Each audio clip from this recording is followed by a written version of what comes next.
हर महीने की तरह एक बार फिर लौट आया है मन की बात, जहां जनता पूछती है और प्रधानमंत्री दिल से जवाब देते हैं। इस बार क्या कहा भारत ने और क्या सुना प्रधानमंत्री ने? आइए सुनते हैं मन की बात।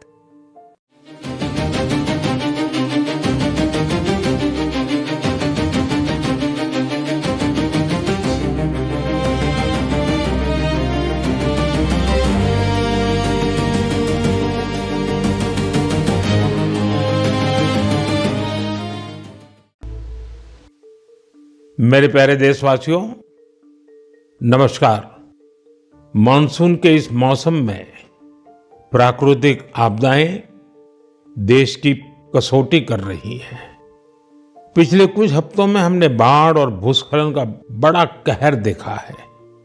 कहीं घर उजड़ गए, कहीं खेत डूब गए, परिवार के परिवार उजड़ गए।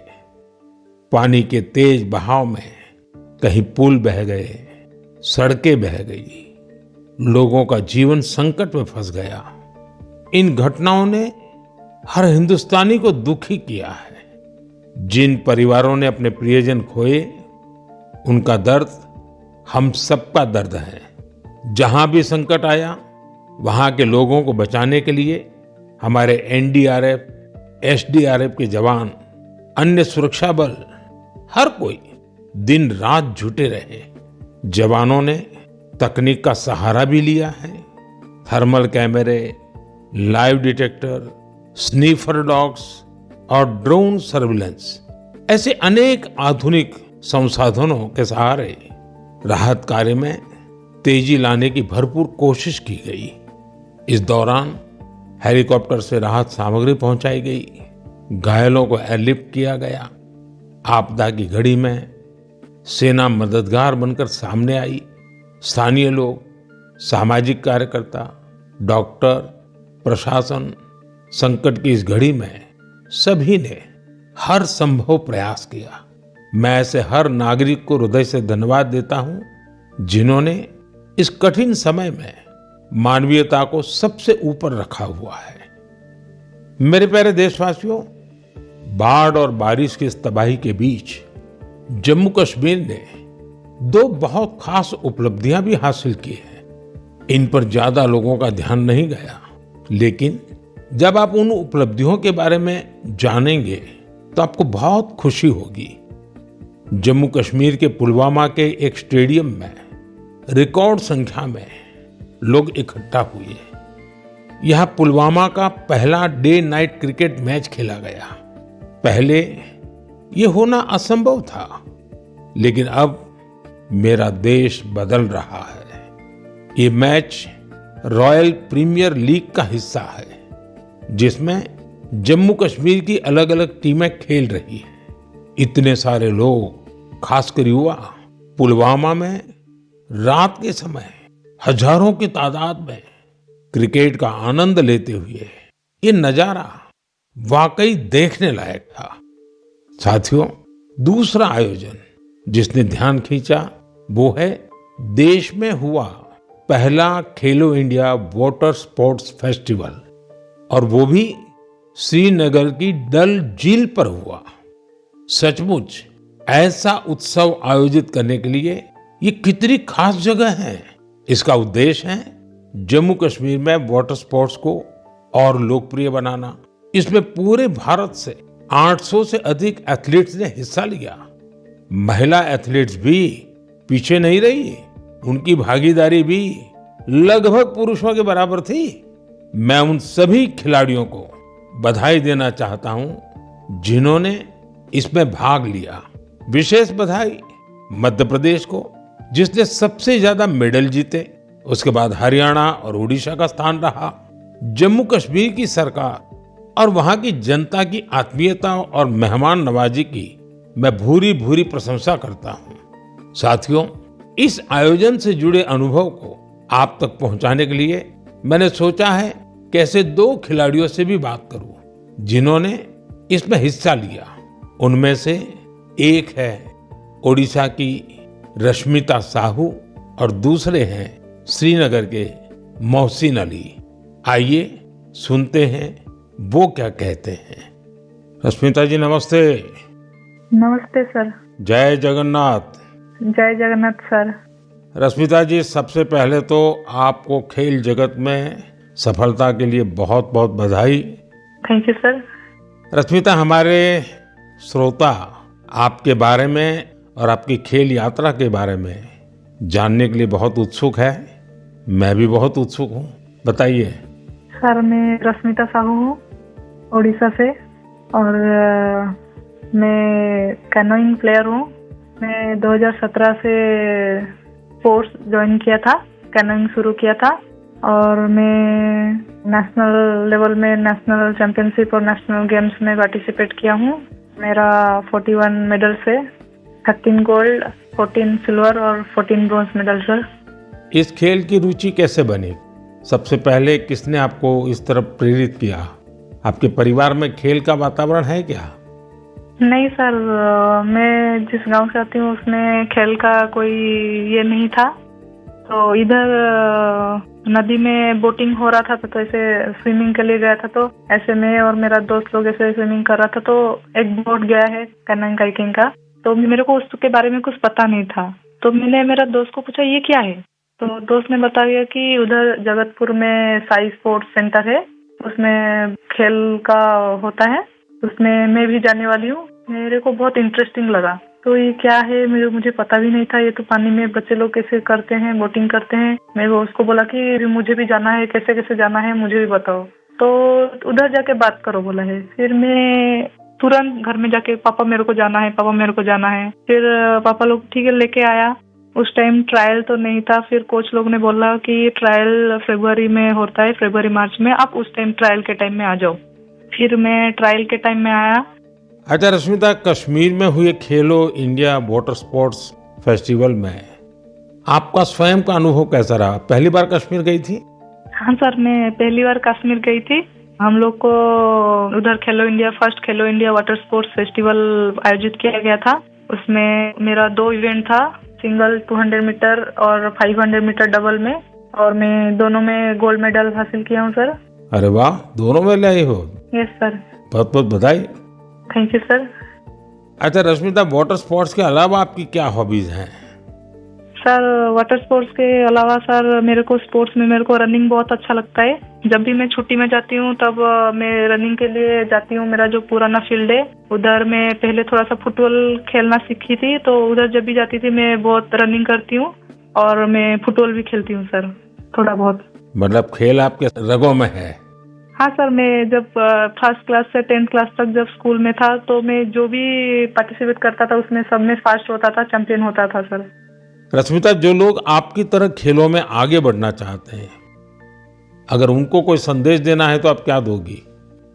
सर बहुत सारे बच्चे, उनको घर से निकलना भी मना होता है, और लड़की हो बाहर में कैसे जाओगे, और किसी किसी का पैसा का दिक्कत की वजह से वो लोग खेल छोड़ रहे हैं। और ये जो खेलो इंडिया का स्कीम हो रहा है उसमें बहुत सारे बच्चों को पैसा का भी मदद मिलता है, और बहुत सारे बच्चों को बहुत सारे हेल्प मिल रहा है। उसके वजह से बहुत सारे बच्चे आगे जा पा रहे हैं। और मैं बोलूँगी सबसे कि खेल को छोड़ो मत, खेल से बहुत आगे जा सकते हैं। तो खेल तो एक खेल है, लेकिन उसमें शरीर का हर अंश स्वस्थ भी रहता है, और खेल को आगे लेके इंडिया को मेडल दिलवाना हमारा कर्तव्य है सर।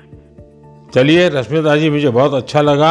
आपको फिर से एक बार बहुत बहुत बधाई, और आपके पिताजी को भी मेरी तरफ से प्रणाम कहिएगा, क्योंकि उन्होंने इतनी कठिनाइयों के बीच भी एक बेटी को आगे बढ़ने के लिए इतना प्रोत्साहन दिया।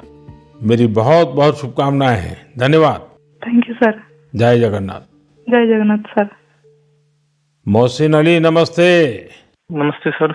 मोहसिन जी, आपको बहुत बहुत बधाई और आपके उज्जवल भविष्य के लिए बहुत बहुत शुभकामनाएं। Thank you sir. मोहसिन, आपने पहले खेलो इंडिया वाटर स्पोर्ट्स इसका फेस्टिवल, और उसमें भी सबसे पहला गोल्ड मेडल जीतने वाले आपको कैसा लगा? सर बहुत ही खुश हूँ मैंने गोल्ड मेडल जीता है खेलो इंडिया में, जो पहली बार हुआ है यहाँ पर कश्मीर में। लोगों में क्या चर्चा है? बहुत ही चर्चा है सर, पूरी फैमिली खुश है अभी। आपके स्कूल वाले भी सब खुश है। कश्मीर में सब बोलते हैं आप गोल्ड मेडलिस्ट हो। तो आप तो बड़े सेलिब्रिटी बन गए। Yes sir. अच्छा, वाटर स्पोर्ट्स की रुचि कैसे बनी और उसके फायदे क्या नजर आ रहे हैं आप? पहले बचपन में मैंने देखा वो बोट चलती हुई वहाँ पर डल लेक में। पापा ने बोला आप करोगे? मैं हाँ, मुझे भी शौक है। मैं भी फिर गया वहाँ पर सेंटर पे मैडम के पास। फिर मैम ने मुझे सिखाया, बिल्किस मैम ने। अच्छा मोहसिन, पूरे देश के लोग आए थे, पहली बार वाटर स्पोर्ट्स का कार्यक्रम हुआ और वो भी श्रीनगर में हुआ, वो भी डल झील में हुआ। ये इतने सारे देश के लोग आए तो वहाँ के लोगों को क्या फील होता था? बहुत ही खुशी है सर। सब बोल रहे अच्छी जगह है, पूरा अच्छा है, यहाँ पर फैसिलिटी सब कुछ अच्छी है। सब यहाँ पर सब कुछ अच्छा रहा खेलो इंडिया में। तो आप कहीं खेलने के लिए कश्मीर के बाहर गए हैं कभी? इस मैं भोपाल गया हूँ, गोवा गया हूँ, केरला गया हूँ, हिमाचल गया हूँ। अच्छा, फिर आप तो पूरा हिंदुस्तान देख लिए है। Yes sir. अच्छा, ये इतने सारे खिलाड़ी वहाँ आए थे, यस सर। तो नए दोस्त बनाए कि नहीं बनाए? सर बहुत दोस्त बना दिए। एक साथ भी घूमे हम यहाँ पर, डल लेक में, लाल चौक में, पूरे जगह घूमे हम सर। पहलगाम भी गए थे। यस सर, पूरी जगह। देखिए, मैंने तो देखा है कि जम्मू कश्मीर में स्पोर्ट्स टैलेंट बड़ा गजब का है जी। Yes sir. हमारे जो जम्मू कश्मीर के नौजवान है वो देश का नाम रोशन करे, इतना सामर्थ्य है उनके अंदर, और आपने करके दिखाया है। सर मेरा ड्रीम है ओलंपिक में मेडल जीतना, वही ड्रीम है। वाह, शाबाश। वही ड्रीम है सर। देखिए, आपसे सुन करके ही मेरे तो रोंगटे खड़े हो गए। सर अभी वही ड्रीम है मेरा, ओलंपिक में मेडल जीतना, देश के लिए नेशनल एंथम बजाना, बस वही ड्रीम है मेरा। मेरे देश का एक मजदूर परिवार का बेटा इतने बड़े सपने देखता है, मतलब ये देश बहुत आगे बढ़ने वाला है। सर बहुत आगे बढ़ने वाला है। हम शुक्रगुजार हैं इंडिया गवर्नमेंट का, जिनने इतना यहाँ पर खेलो इंडिया किया, यहाँ पर पहली बार हुआ है सर। तभी तो तुम्हारा स्कूल में भी जय जयकार चलता होगा। Yes sir. चलिए मोहसिन, मुझे बहुत अच्छा लगा आपसे बात करके, और मेरी तरफ से आपके पिताजी को विशेष रूप से मेरा धन्यवाद करना, क्योंकि उन्होंने मजदूरी की जिंदगी जी करके भी आपकी जिंदगी बनाई है, और आपने अपने पिताजी के शब्दों पर बिल्कुल आराम किए बिना 10 साल तक तपस्या की है। ये खिलाड़ी के लिए बहुत बड़ी प्रेरणा होती है, और आपके कोच को भी मैं बहुत बधाई देता हूं कि जिन्होंने आपके पीछे इतनी मेहनत की। मेरी तरफ से बहुत बहुत शुभकामनाएं, बहुत बहुत बधाई भैया। Thank you sir. नमस्कार सर। जय हिंद। साथियों, एक भारत श्रेष्ठ भारत की भावना देश की एकता, देश के विकास के लिए बहुत जरूरी है, और निश्चित तौर पर खेल इसमें बड़ी भूमिका निभाते हैं। और इसलिए ही तो मैं कहता हूं, जो खेलता है वो खिलता है। हमारा देश भी जितनी टूर्नामेंट खेलेगा उतना खिलेगा। आप दोनों खिलाड़ियों को, आपके साथियों को मेरी बहुत बहुत शुभकामनाएं। मेरे प्यारे देशवासियों, आपने यूपीएससी का नाम तो जरूर सुना होगा। ये संस्था देश की सबसे कठिन परीक्षाओं में से एक सिविल सर्विसेज का एग्जाम भी लेती है। हम सब ने सिविल सर्विसेज के टॉपर्स की प्रेरणादायी बातें अनेक बार सुनी है। ये नौजवान कठिन परिस्थितियों में पढ़ाई के बाद अपनी मेहनत से इस सर्विस में जगह पाते हैं। लेकिन साथियों, यूपीएससी की परीक्षा की एक सच्चाई और भी है। हजारों ऐसे उम्मीदवार भी होते हैं जो बेहद काबिल होते हैं। उनकी मेहनत भी किसी से कम नहीं होती, पर मामूली अंतर से वो अंतिम सूची तक नहीं पहुंच पाते। इन उम्मीदवारों को दूसरी परीक्षाओं के लिए नए सिरे से तैयारी करनी पड़ती है। इसमें उनका समय और पैसा दोनों खर्च होता था। इसलिए अब ऐसे होनहार विद्यार्थियों के लिए भी एक डिजिटल प्लेटफॉर्म बनाया गया है, और इसका नाम है प्रतिभा सेतु। प्रतिभा सेतु में उन उम्मीदवारों का डेटा रखा गया है जिन्होंने यूपीएससी की अलग अलग परीक्षाओं के सभी चरण पास किए, लेकिन अंतिम मेरिट लिस्ट में उनका नाम नहीं आ पाया। इस पोर्टल पर 10,000 से ज्यादा ऐसे होनहार युवाओं का डेटा बैंक मौजूद है। कोई सिविल सर्विस की तैयारी कर रहा था, कोई इंजीनियरिंग सर्विस में जाना चाहता था, कोई मेडिकल सर्विसेज के हर पड़ाव को पार कर चुका था, लेकिन फाइनल में उसका सिलेक्शन नहीं हुआ। ऐसे सभी उम्मीदवारों की जानकारी अब प्रतिभा सेतु पोर्टल पर उपलब्ध कराई जा रही है। इस पोर्टल से प्राइवेट कंपनियों इन होनहार स्टूडेंट्स की जानकारी लेकर उन्हें अपने यहाँ नियुक्ति दे सकती है। साथियों, इस प्रयास के नतीजे भी आने लगे हैं। सैकड़ों उम्मीदवारों को इस पोर्टल की मदद से तुरंत नौकरी मिली है और वो युवा जो मामूली अंतर से रुक गए थे, अब नए आत्मविश्वास के साथ आगे बढ़ रहे हैं। मेरे प्यारे देशवासियों, आज पूरी दुनिया का ध्यान भारत की तरफ है। भारत में छिपी संभावनाओं पर दुनिया भर की नजर है।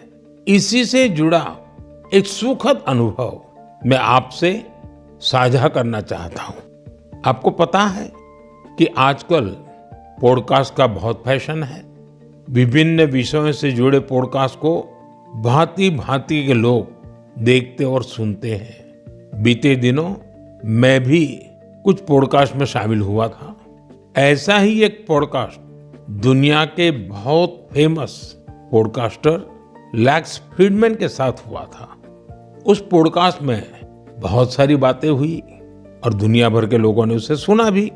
और जब पॉडकास्ट पर बात हो रही तो बातों बातों में ऐसे ही मैंने एक विषय उठाया था। जर्मनी के एक खिलाड़ी ने उस पॉडकास्ट को सुना और उसका ध्यान मैंने उसमें जो बात बताई थी उस पर केंद्रित हो गया।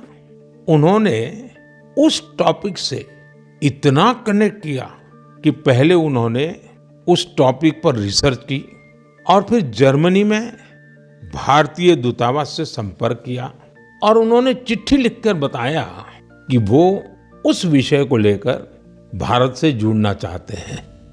आप सोच रहे होंगे कि मोदी जी ने पॉडकास्ट में ऐसा कैसा विषय कह दिया जो जर्मनी के खिलाड़ी को प्रेरित कर गया। ये कौन सा विषय था? मैं आपको याद कराता हूं।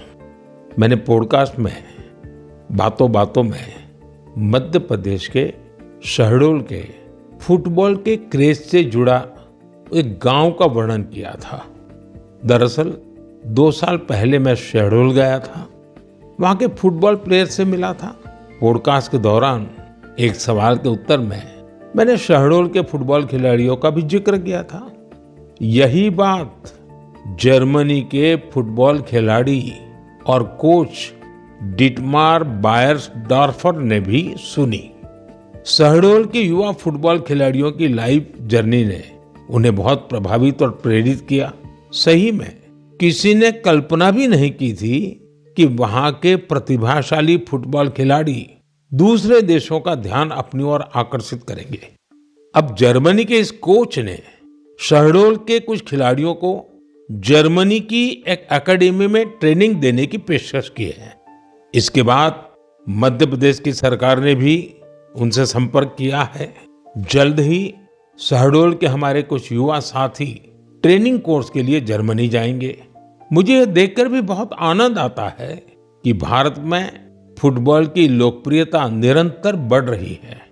मैं फुटबॉल प्रेमियों से आग्रह करता हूं कि जब समय मिले वे शहडोल जरूर जाएं और वहां हो रहे स्पोर्टिंग रिवॉल्यूशन को करीब से देखें।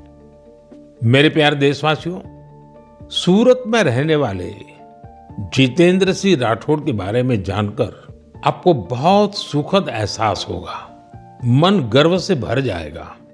जितेंद्र सिंह राठौड़ एक सिक्योरिटी गार्ड है और उन्होंने एक ऐसी अद्भुत पहल की है जो हर देशभक्त के लिए बहुत बड़ी प्रेरणा है।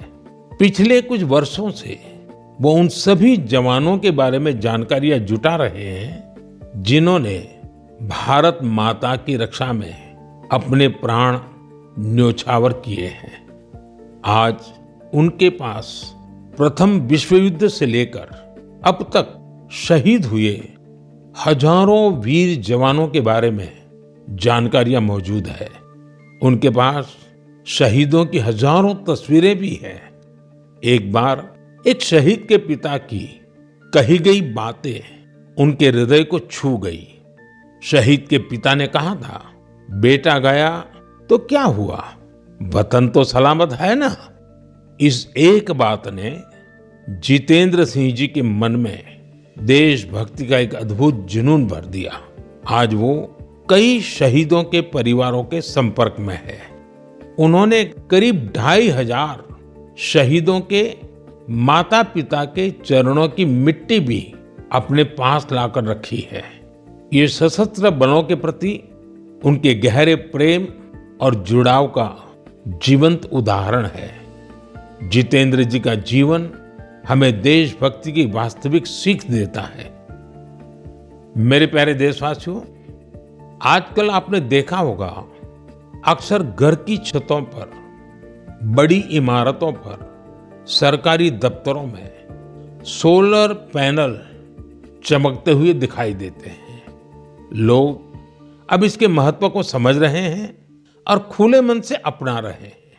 हमारे देश पर सूर्यदेव की इतनी कृपा है तो क्यों न उनकी दी हुई उस ऊर्जा का पूरा उपयोग करें। साथियों, सोलर पावर से किसानों की जिंदगी भी बदल रही है। वही खेत, वही मेहनत, वही किसान, लेकिन अब मेहनत का फल कहीं ज्यादा है। ये बदलाव आ रहा है सोलर पंप से और सोलर राइस मिल से। आज देश के कई राज्यों में सैकड़ों सोलर राइस मिल लग चुकी हैं। इन सोलर राइस मिलों ने किसानों की आय के साथ ही उनके चेहरे की रौनक भी बढ़ा दी है। साथियों, बिहार की देवकी जी ने सोलर पंप से गांव की किस्मत बदल दी है।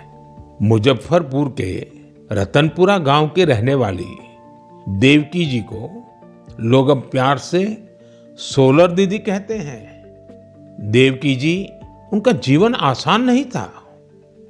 कम उम्र में शादी हो गई, छोटा सा खेत, 4 बच्चों की जिम्मेदारी और भविष्य की कोई साफ तस्वीर नहीं।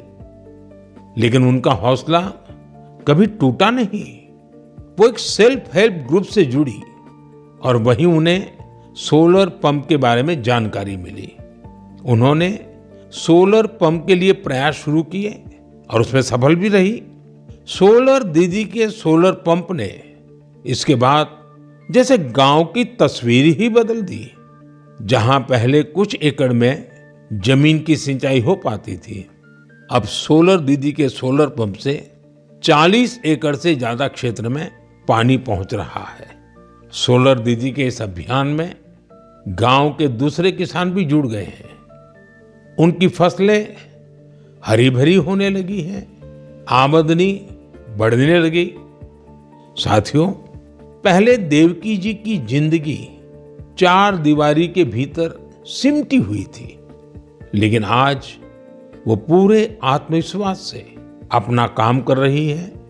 सोलर दीदी बनकर पैसे कमा रही है और सबसे दिलचस्प बात की, वो क्षेत्र के किसानों से यूपीआई के जरिए पेमेंट लेती है।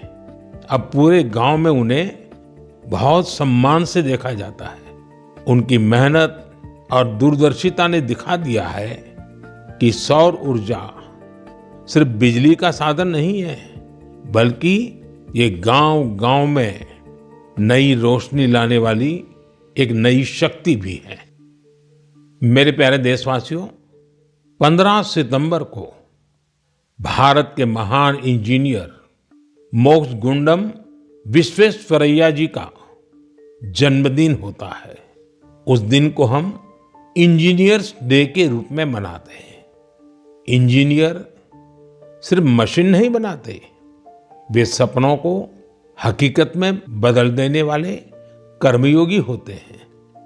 मैं भारत के हर इंजीनियर की सराहना करता हूं, उन्हें अपनी शुभकामनाएं देता हूं। साथियों, सितंबर में ही भगवान विश्वकर्मा की पूजा का पवित्र अवसर भी आने वाला है। 17 सितंबर को विश्वकर्मा जयंती है। ये दिन हमारे उन विश्वकर्मा बंधुओं को भी समर्पित है जो पारंपरिक शिल्प, कौशल और ज्ञान विज्ञान को अनवरत एक पीढ़ी से दूसरी पीढ़ी तक पहुंचा रहे हैं। हमारे सुतार, लोहार, सोनार, कुम्हार, मूर्तिकार, बढ़ई मिस्त्री हमेशा से भारत की समृद्धि की बुनियाद रहे हैं। हमारे इन विश्वकर्मा बंधुओं की मदद के लिए ही सरकार ने विश्वकर्मा योजना भी चलाई है। साथियों, अब मैं आपको एक ऑडियो रिकॉर्डिंग सुनाना चाहता हूं। तो ये जो मानपत्र में आपने लिखा है, ये स्टेटों के बारे में मैंने जो कुछ किया या हैदराबाद के बारे में हमारी गवर्नमेंट ने जो कुछ किया, ठीक है किया, लेकिन आप जानते हैं कि हैदराबाद का किस्सा इस तरह से हमने किया, उसमें कितनी मुसीबत हुई। सब स्टेटों के साथ, सब प्रिंसेस के साथ हमने वायदा दिया था कि भाई कोई प्रिंस का, कोई राजा का हम अलग फैसला नहीं करेंगे, सबका एक ही साथ जैसे सबका होता है ऐसा उनका भी। लेकिन उनके लिए हमने वहां तक अलग समझौता किया। साथियों, ये आवाज लौह पुरुष सरदार वल्लभ भाई पटेल की है। हैदराबाद की घटनाओं पर उनके स्वर में जो पीड़ा है, उसे आप महसूस कर सकते हैं। अगले महीने सितंबर में हम हैदराबाद लिबरेशन डे भी मनाएंगे। ये वही महीना है जब हम उन सभी वीरों के साहस को याद करते हैं जिन्होंने ऑपरेशन पोलो में हिस्सा लिया था।